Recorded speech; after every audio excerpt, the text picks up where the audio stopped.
30 November 2023 आणि 1 डिसेंबर 2023 रोजी राष्ट्रवादी काँग्रेस पक्षाचं विचारमंथन हे 2 दिवसीय शिबिर कर्जत इथे आयोजित करण्यात आलं होतं। या 2 दिवसाच्या शिबिराची सुरुवात ही प्रांताध्यक्ष खासदार माननीय सुनीलजी तटकरे साहेब यांनी प्रस्तावना करून केली। बाहेरचे अनेक वक्ते येऊन तिथे आम्हा पदाधिकाऱ्यांना मार्गदर्शन केले। पहिल्या दिवशी समारोपाचं भाषण माननीय खासदार व राष्ट्रीय कार्याध्यक्ष प्रफुल्लभाई पटेल यांनी संभाषण केलं आणि शिबिराचा समारोप हे राष्ट्रीय अध्यक्ष राज्याचे उपमुख्यमंत्री माननीय अजितदादा पवार साहेब यांनी केला। ह्या तिन्ही वक्त्यांनी आपल्या भाषणामध्ये अगदी 2004 साली काय झालं हे माननीय प्रफुल्लभाई पटेल साहेबांनी सांगितलं, 2017 मध्ये काय घडलं, 2019ला काय घडलं, त्यानंतर जून 2022ला ज्यावेळेला आत्ताचे मुख्यमंत्री माननीय एकनाथरावजी शिंदे साहेब हे गुवाहाटीला निघून गेल्यानंतर आमदारांच्या बैठकीमध्ये काय झालं ते अगदी 2 जुलै असेल, 12 जुलै असेल ते 12 ऑगस्टपर्यंत काय काय घडलं हे सत्य सर्व पदाधिकाऱ्यांपर्यंत गेल्या 2 दिवसामध्ये आलं। आणि त्यानंतर लगेचच माननीय डॉक्टर जितेंद्र आव्हाड साहेब यांनी पत्रकार परिषद घेऊन बेछूट बेलगाम असे आरोप हे आमचे राष्ट्रीय अध्यक्ष माननीय अजितदादा पवार साहेब असतील, धनंजयजी मुंडे असतील यांच्यावर केले। मला 3च प्रश्न त्यांना विचारायचे की ज्या वेळेला सूरज परमारनी आत्महत्या केली आणि नजीब मुल्ला आणि हनुमंत जगदाळे त्यावेळेला विरोधी पक्ष नेते होते, एक गटनेते होते, यांना अरेस्ट झाल्यानंतर आपण कुठल्या दरवाजावर डोकं टेकवायला गेलात की मला वाचवा। त्यावेळेचे joint police commissioner Satyanarayan Laxminarayan हे होते। त्यामुळे आपण देखील आत्मपरीक्षण करावं, परमारमध्ये काय घडलं। योग्य वेळेला नजीब मुल्ला आणि हनुमंत जगदाळे बोलतीलच, पण त्यावेळेला काय घडलं, कसं घडलं, आपण कुठे कुठे डोकं टेकवून आलात ही सगळी माहिती आम्हाला देखील आहे पदाधिकाऱ्यांना। त्यानंतर करमुसे, आपण एका जबाबदारीच्या पदावर होतात, आपण कॅबिनेट मंत्री होतात। मी स्वतः आपल्याला विनंती केली होती की अशा काही प्रकारचं ॲक्शन आपण घेऊ नका। मला तो दिवस चांगला आठवतो, 5 एप्रिल 2020 रात्री 8:30 वाजता मी त्यांच्या निवासस्थानी नाथ बंगल्यावरनं निघालो आणि मी सांगितलं, त्यांना विनंती केली की साहेब असं काही करू नका, पण आपला स्थायी भाव आहे, आपल्या बाजूला जे खुसमस्करे असतात, आपल्या कानामध्ये जे बोलतात, आपण नको ते त्यावेळेला केलं। अमानुष अशी मारहाण करमुसेला केली। त्यानंतर मी स्वतः पत्र आपण मला द्यायला सांगितलं की तत्कालीन पोलीस आयुक्त विवेक फणसाळकर यांना तक्रार कर त्याच्याविरुद्ध, आणि 2 महिन्यानंतर ती तक्रार मागे घ्यायला मला लावली।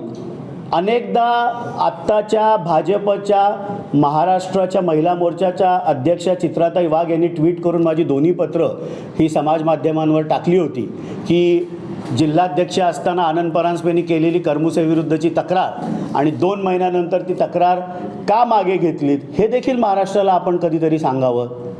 आणि मी पुढे जाऊन विचारतो की काल आपण बियाणी म्हणून कुठल्या तरी व्यापाऱ्याने आत्महत्या का केली, त्याच्यानंतर मुंडे नावाच्या कुठल्या तरी याला मारण्यात आलं आणि त्याची साधी पोलीस केस घेत नाहीत।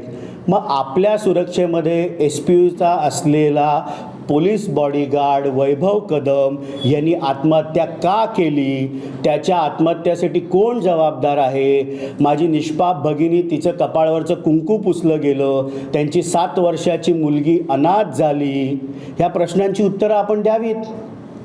आपण कायम काल आपण बोललात की बापाची चप्पल झाली म्हणजे बापाची अक्कल येत नाही, अनेक प्रकारचे असे आपण अजितदादांवर आरोप केलेत। आम्ही कधीही म्हणत नाही की बापाची अक्कल आम्हाला आली, बाप तो बापच असतो, पण बापापेक्षा वेगळी भूमिका ही मुलाची असू शकते। आपण ज्या ज्या वेळेला बोलतो त्यावेळेला आपण देखील काय काय कृत्य आपण बालिशपणाची ही असंही देखील आपण बोललात, मग आपण केलेलं करमुसेच्या वेळेचं कृत्य बालिश नव्हतं का? आपण जे जबाबदारीच्या पदावर असताना जे काय करमुसेला मारहाण अमानुष झाली ती बालिश नव्हती का? मग याची सगळी उत्तरं महाराष्ट्र तुम्हाला विचारेल. आरोपासाठी आरोप करू नका. आपण देखील काचेच्या घरामध्ये राहता. एक दगड जर तुम्ही आमच्यावर मारलात तर आम्ही देखील आपल्या घरावर दगड मारू शकतो. सर, तुमच्यात धमक होती तर नवीन पक्ष काढायचा असं जितेंद्र आव्हाड यांनी ट्विट केलं.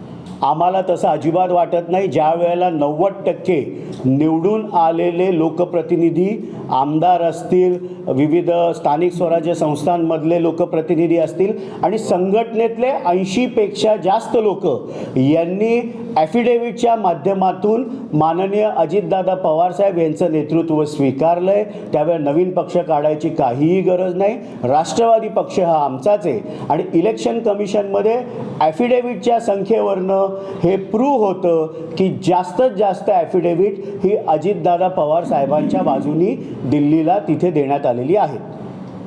सर, ज्यावेळी शरद पवार यांनी राजीनामा दिला त्यावेळी तुमची आणि जितेंद्र आव्हाड यांची मुलाखत झाली होती असं अजित म्हणाले. त्यानंतर संपूर्ण महाराष्ट्रामध्ये आंदोलनासाठी कशाप्रकारे उभं यासाठी तुम्ही लोकांना जे आव्हान दिलं नियोजित आंदोलन होतं असं त्यांचं संपूर्ण महाराष्ट्राला माहिती आहे की अजितदादा पवार साहेब नेहमी सत्य सांगतात. त्यावेळची व्हिज्युअल्स आपण काढून बघू शकता. सर्वात प्रथम राजीनामे देण्याची प्रेस कॉन्फरन्स देखील आमच्या जुन्या ऑफिसमध्ये मीच घेतली होती आणि मी स्वतः आमचे पूर्ण जिल्हा कार्यकारिणींनी राजीनामे आदरणीय पवार साहेबांनी दिल्यानंतर आम्ही दिले होते. 2 दिवस YCP इथली व्हिज्युअल्स आपण काढून बघू शकता. त्यानंतर जी 15 जणांची कमिटी नेमली होती ती मीटिंग ज्या वेळेला प्रदेश कार्यालयामध्ये बलाड इस्टेट इथे झाली त्यावेळेला बाहेर कोण होतं बाईट द्यायला, कोण सर्वात जास्त विरोध करायला होतं, ही व्हिज्युअल्स आहेत मीडियामध्ये. शरद पवार यांची थोड्याच वेळात पत्रकार परिषद होणार आहे. काल या अजितदादा पवार यांनी जे भाषण केलं त्या संदर्भात आदरणीय पवारसाहेब हे आमच्यासाठी श्रद्धेय आहेत. मी त्याच्यावर काही बोलू इच्छित नाही. पण काल डॉक्टर जितेंद्र आव्हाडांनी जे आरोप अजितदादा पवार असतील, धनंजय मुंडे असतील याच्यावर बेछूट बेलगाम आरोप केले. मी 3च प्रश्न विचारले ना त्यांना. सूरज परमारच्या हत्येच्या वेळेला काय झालं, ज्यांनी आत्महत्या केली त्यावेळेला आपण कुठल्या कुठल्या दरवाजावर डोकं टेकून आलात स्वतःला वाचवण्यासाठी. करमुसेचा बालिशपणा आपण केलात, मला कंप्लेंट करायला लावलीत, नंतर विड्रॉ करायला लावलीत. आणि मग वैभव कदमच्या आत्महत्येसाठी कोण जबाबदार? ज्यावेळेला आपण बोलतो त्यावेळेला आपल्याला देखील प्रश्न विचारले जातील. महाराष्ट्राला या दोन्ही प्रश्नांची उत्तरं द्यावीत त्यांनी. जर अजित पवार हे पवार घराण्यामध्ये जन्म गेलं नसतं तर त्यांना बारामतीतून निवडून आलेलं शक्य नसतं लोकसभा आणि महाराष्ट्रात 4 वेळा उपमुख्यमंत्रीपद भेटलं नसतं. आपण 1 वेळा पुण्याईवर निवडून येऊ शकतो. झालेल्या प्रत्येक विधानसभेच्या निवडणुकीमध्ये अजितदादांचं मताधिक्य हे त्यांच्या कर्तृत्वावर, त्यांच्या कामामुळे वाढलेलं आहे. आमदारांचा सर्वाधिक सपोर्ट हा कायम अजितदादांना राहिलेला आहे आणि 2019च्या निवडणुकीमध्ये महाराष्ट्रामध्ये सर्वाधिक मताधिक्याने अजितदादा पवार जिंकले. आडनावाच्या जोरावर आपण एकदा निवडून येऊ शकता, पुण्याईवर एकदा निवडून येऊ शकता, पण आपण जर काम केलं नाहीत तो लोक मतदान करत नाहीत.